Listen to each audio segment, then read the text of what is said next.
오늘의 말씀은 사도행전 23장 1절의 말씀. 제가 가진 성경 신약 227페이지에 기록되어져 있습니다. 사도행전 23장 1절의 말씀, 제가 받들어 봉독합니다. 바울이 공회를 주목하여 이르되, 여러분 형제들아, 오늘날까지 나는 범사의 양심을 따라 하나님을 섬겼노라 하거늘. 아멘. 오늘 말씀의 제목은 가치 있는 우리입니다. 여러분, 한 주인공이 있어요. 이 주인공의 이름은 크리스천이라는 주인공입니다. 이 주인공은 멸망의 도시를 떠나서요, 영원한 나라로 갈 때까지의 순례 여정을 담고 있는 이 영화가 있어요. 이건 소설로서 매우 유명하죠. 여러분 혹시 이 이야기에 대해서 들어보신 적 있습니까? 들어보신 분도 있고 안 들어보신 분도 있을 텐데, 그렇다면 또 다른 이야기 하나 해볼게요. 기사 소설을 너무 많이 읽은 나머지 자신이 편력 기사가 되고 싶어서 현실 감각을 잃고만 라만차의 시골 양반인 이달고가 스스로 소설에 나오는 편력 기사가 되고 산초를 만나서 이와 함께 여행을 떠나는, 모험을 떠나는 이야기가 있어요. 혹시 이 이야기도 잘 아시나요? 예, 이미 정답을 알고 계시는 분들도 많을 겁니다. 그렇다면 이 두 이야기의 공통점은 과연 무엇일까요? 바로 역사상 가장 뛰어난 불후의 명작들 몇 작품들 중에서는요, 매우 특별한 곳에서 쓰였다라는 것입니다. 그 특별한 곳이 과연 어디일까요? 네, 맞습니다. 바로 감옥이라는 것이죠. 존 번연은 영국 베드포드에 있는 감옥에서 철로 역정을 썼고요. 미구엘드 세르반테스는 스페인의 세빌에 있는 감옥에서 돈키호테를 적었습니다. 그리고 나폴레옹 같은 경우에는 세인트 헬레나 섬에서 유배되어 있을 당시에 구술한 것으로 받아 적은 바로 나폴레옹 보나파르트의 회고록도 이때 쓰인 것입니다. 마틴 루터 같은 경우에는 독일 아이젠하흐에 있는 바르트부르크 성에서 은신하고 있을 때 신약 성서를 독일어로 번역하는 일을 하게 되죠. 마틴 루터 킹 목사님은 어땠어요? 엘라베마의 감옥에서 버밍햄 감옥으로부터의 편지를 썼습니다. 이처럼 많은 이야기들은 감옥에서 쓰여진 경우, 혹은 정말 특별한 이야기들이 우리에게 잘 알려져 있는 이 명작들이 감옥에서 쓰인 경우가 많습니다. 그래서인지 하나님의 백성들은 감옥이 그리 낯설지 않은 공간으로 다가오죠. 성경에 보면 애굽 감옥에 갇혔던 요셉, 그리고 사자굴에 빠졌던 다니엘, 헤롯 궁전에 갇혔었던 세례 요한, 반모섬에 유배되었었던 사도 요한, 그리고 역사적으로 박해받아온 많은 교회들을 생각해 보시면 참 우리는 감옥과 인연이 많습니다. 심지어 오늘날에도 그런 일들이 계속 핍박 가운데 핍박을 받는 일들이 많아지고 있죠. 하나님을 믿는다는 이유로 감옥을 갇히는 일이 계속돼서 예전부터 지금 그리고 미래에도 아마 반복되고 있을 것입니다. 오늘의 말씀의 주인공인 바울도 감옥을 간 적이 있어요. 특히 바울이 3차 선교 여행을 마치자 동역자들이 그에게 예루살렘으로 돌아가지 말라고 경고를 합니다. 돌아가면 안 된다고요. 그러나 이러한 경고에도 불구하고 바울은 굳이 예루살렘으로 돌아가요. 어떤 일이 있을지 분명히 알고 두려웠을 겁니다. 자신이 심판대에 설 거라는 걸 잘 알고 있었어요. 그럼에도 불구하고 돌아가게 되고요. 예루살렘에 향하자마자 그곳에서 체포됩니다. 그리고 로마 당국은 바울에게 유대 공회 앞에서 그의 죄, 즉 로마법이 아니라 유대인의 율법을 위반한 죄에 관해서 답할 것을 명령하게 됩니다. 결론부터 이야기하자면 사도 바울은 예루살렘에 머무는 동안 부활의 소망을 빌미로 재판을 받게 된다는 것이죠. 그러나 바울은 감옥에서 그리스도로 말미암아 도리어 경건한 자가 되었습니다. 그리고 강건해졌죠. 하나님은 감옥에서도 바울에게서의 신실함을 보게 되었고, 하나님의 종을 원하시는 장소에 원하는 방식으로 사용하고자 이끄셨다라는 것입니다. 바울은 담대함과 용기가 있었고 그에 따른 확실한 태도를 보여주고 있습니다. 부활 소망은 하나님 백성에게 복음을 전할 수 있는 확신을 가져다 줍니다. 오늘은 그 확신을 여러분과 함께 나눠보고자 합니다. 아까 말했듯이 바울은 3차 선교 여행을 마치고 예루살렘에 도착했어요. 그리고 성전에 들어갔습니다. 소동이 일어나게 됐고 당연히 바울은 체포되게 됩니다. 이는 이제 그는 유대 지도자들에게 보이는 앞에서 재판을 받게 되는 거예요. 바울이 70인의 바리새인과 사두개인들로 구성된 유대 통치기구인 사네드린 공회에서 이제 팽팽한 긴장감이 감도는 사이에 재판이 시작됩니다. 사람들은 대개 이야기에서 누가 어떤 일을 겪었는지에만 좀 중요시하고 이를 조명하는 데 집중하기 급합니다. 그래서 그 사람의 내면에 무슨 일이 벌어지고 있는지는 잘 알지 못하는 경우가 많죠. 사도 바울의 행적을 살펴보기 전에 공회에서 재판받을 때 그가 보여준 5가지 특징을 그래서 먼저 살펴봐야 돼요. 그 안에 무수한 마음이 있었는지. 첫째는 바울은 양심적인 사람이었습니다. 둘째는 바울은 예언적인 사람이었어요. 셋째는 성경을 존중하는 사람이었고, 넷째는 전략적인 사람, 다섯째는 진솔한 사람이었습니다. 이 5가지의 특징을 통해서 예수님이 바울의 삶에서 행하신 일들을 엿볼 수 있습니다. 한때 예수님께 대적해 그분의 제자들을 죽음으로 몰아갔던 사람이 과연 누구예요? 사도 바울이었습니다. 바울이 이제는 그러한 일들을 벗어던지고 생명의 위협을 무릅쓰고 공회에 앞장서서 예수님의 말씀을 전하는데 최선을 다했다는 것입니다. 예수님은 약속하신 대로 바울에게 필요한 순간 능히 말할 수 있는 지혜를 주셨습니다. 그리스도를 향한 믿음과 말씀의 근거에 그에게 예언적이며 중요한 말씀을 전하게 하실 것이라는 것이었죠. 그날에는 공회의 모든 권력을 거머쥔 것처럼 보였을 거예요. 바울에게는 그럼에도 불구하고 비밀의 무기가 딱 하나 있었습니다. 그것은 바리새인과 이 사두개인들의 서로 다른 대립점을 찾아서 이야기하는 것이었어요. 이 사두개인과 바리새인들은 종교적인 종파적 이유로 서로 대립되는 게 딱 하나 있었는데 그게 과연 무엇일까요?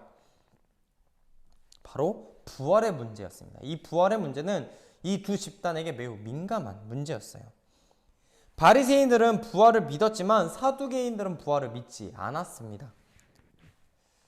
그래서 바울은 이때 군사적 전략에 이른바 교란 작전을 생각해내고 이를 사용하게 되죠.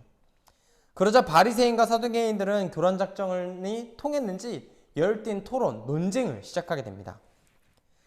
바리새인들은 부활을 옹호하며 바울을 비난할 이유가 없다고 주장했습니다. 다툼이 격렬해지자 바울은 안전상으로 그 재판을 떠나게 되고요. 그렇게 재판이 무산되자 로마 당국은 바울을 실제 사형에 처할 수 있는 반란죄라는 이름 명목하에 기소할 수밖에 없었습니다. 바울이 이 순간에 보인 이 명민함은요, 속임수와 혼돈해서는 안 돼요. 속였네 라고 여기실 수 있지만 그것은 아닙니다. 당시 재판의 핵심의 쟁점이 바로 죽은 자들의 부활이었기 때문에 이를 정확히 간파하고 정확하게 꿰뚫어 본 것이죠. 그러나 바울에게는 이론적인 교리는 문제가 전혀 되지 않았어요. 사두개인과 바리새인들이 이야기했던 그 이론적인 문제는 전혀 문제가 되지 않았어요. 그는 그리스도께서 부활하셨으며 그리스도와 명분을 그분을 믿는 모든 사람이 언젠가는 다시 살아날 것이라는 확신을 가지고 있었고 그 믿음은 변함없는 소망으로까지 나타났습니다. 그리고 그 믿음과 소망으로 인해 체포되었지만 재판장에 섰을 때 그의 태도는 전혀 두려워 떨지 않았다라는 것이죠. 바울은 부활의 소망이 있었기에 예수님을 신뢰했고 박해와 매맞음, 굶주림 또한 견딜 수 있었던 것입니다.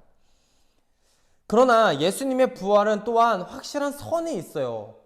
무슨 말이냐? 예수님이 그렇게 말씀하셨기 때문에 그 선이 있는데 알곡이 쭉정이가 돼서 나눠지게 되고요.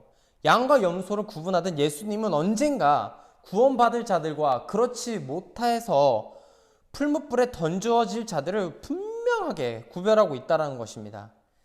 예수 그리스도께 소망을 품는 자들과 그렇지 못한 자들, 예수님께서 우리에게 주신 부활의 확신을 믿는 자들과 그렇지 못한 자들이 구분되어 나누어져 심판받을 것이라는 것을 말입니다. 공회가 진지하게 논쟁하던 주제가 바로 이것입니다. 비록 그들은 깨닫지 못하고 있었지만 말입니다. 바리새인과 사두개인들이 그리스도의 부활에 관해 교리를 놓고 서로 다투었습니다. 결국에 바울은 여러 번의 재판을 거치기는 하지만 이를 통해서 로마의 복음을 전하는 큰 역할을 감당하게 돼요.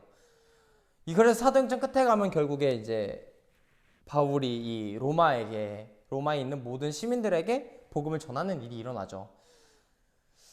세상을 바꿀 사람은, 그렇다면 여기서 질문이에요. 세상을 바꿀 사람은 과연 누구일까요? 바로 여러분입니다. 이렇게 말하면 아이고 조사님 뭔 제가 세상을 바꿔요. 무슨 말씀이십니까? 제가 만약에 하면 아마 뭐 이웃 정도는, 내 가족 정도는 바꿀 수 있을 거예요. 세상? 그건 저랑 거리가 너무 먼 것 같습니다. 라고 말할 수 있을 것 같아요. 그런 분들께 이 한 영화를 소개시켜 드리려고 합니다.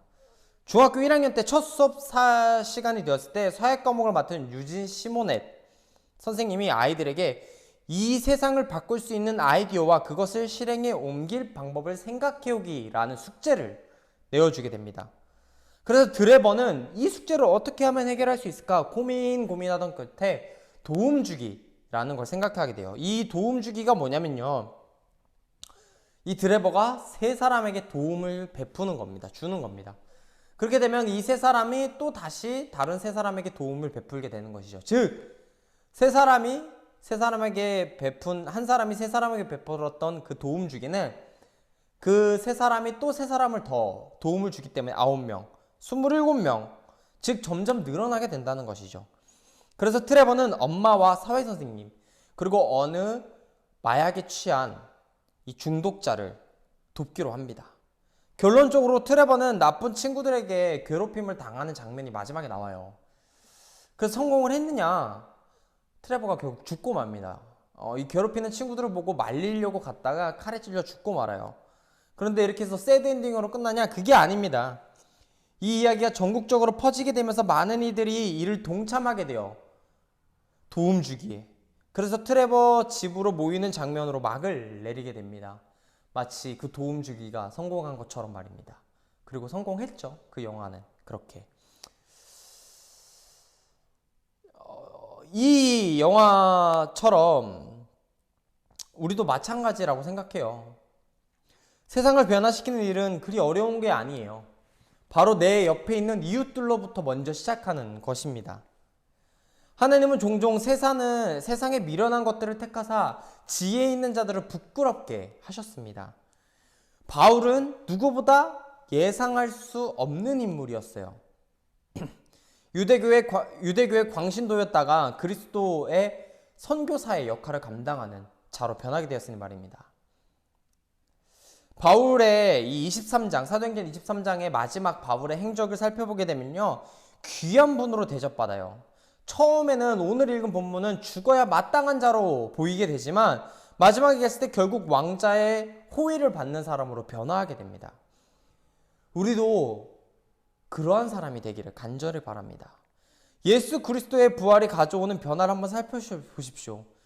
부활에 대한 믿음으로 사람이 믿든 믿지 않든 사람은 구별되고 결국 구별된 가운데서 구원을 받는 자들은 그리스도를 따른 자일 것입니다. 가치 있는 사람이란 우리가 그리스도를 따르는 자들이 바로 가치 있는 자입니다. 그럼 따르지 못하는 자들은 버림받을까요? 아닙니다. 여러분이 도움 주기를 통하듯 한 사람 한 사람 이웃을 넓혀가다 보면 여러분, 당신, 그 사람 한 분 한 분이 분명히 세상을 변화시킬 위대한 인물이 될 것입니다. 절망 가운데서 믿음의 경주를 계속 나아가실 때 희망을 얻게 될 것이고요. 그로 말미암아 그리스도의 부활로 새롭게 여러분은 거듭나시는 삶을 살게 될 것입니다. 나 같은 자도 사용하십니다. 가치가 없다고 생각되는 나 같은 자도 사용하십니다. 그렇기에 여러분도 하나님은 분명히 사랑하고 아끼는 하나님의 자녀에게 사용하고자 하실 거예요. 그렇게 언제나 당당하게 사셔서 하나님의 자녀로서 선한 영향력을 펼치셔서 그리스도의 완성인 하나님 나라의 완성을 이 세상에서 하시고 주님의 복음을 전하시는 데 최선을 다하시는 여러분이 되시기를 간절히 바라고 기도하겠습니다. 다 같이 주기도문으로 예배를 마칩니다. 하늘에 계신 우리 아버지여, 이름이 거룩히 여김을 받으시오며 나라가 임하옵시며 뜻이 하늘에서 이루어진 것 같이 땅에서도 이루어지이다. 오늘 우리에게 일용할 양식을 주시옵고 우리가 우리에게 죄 지은 자를 사하여 준 것 같이 우리 죄를 사하여 주시옵고 우리를 시험에 들게 하지 마시옵고 다만 악에서 구하시옵소서. 대개 나라와 권세와 영광이 아버지께 영원히 있사옵나이다. 아멘.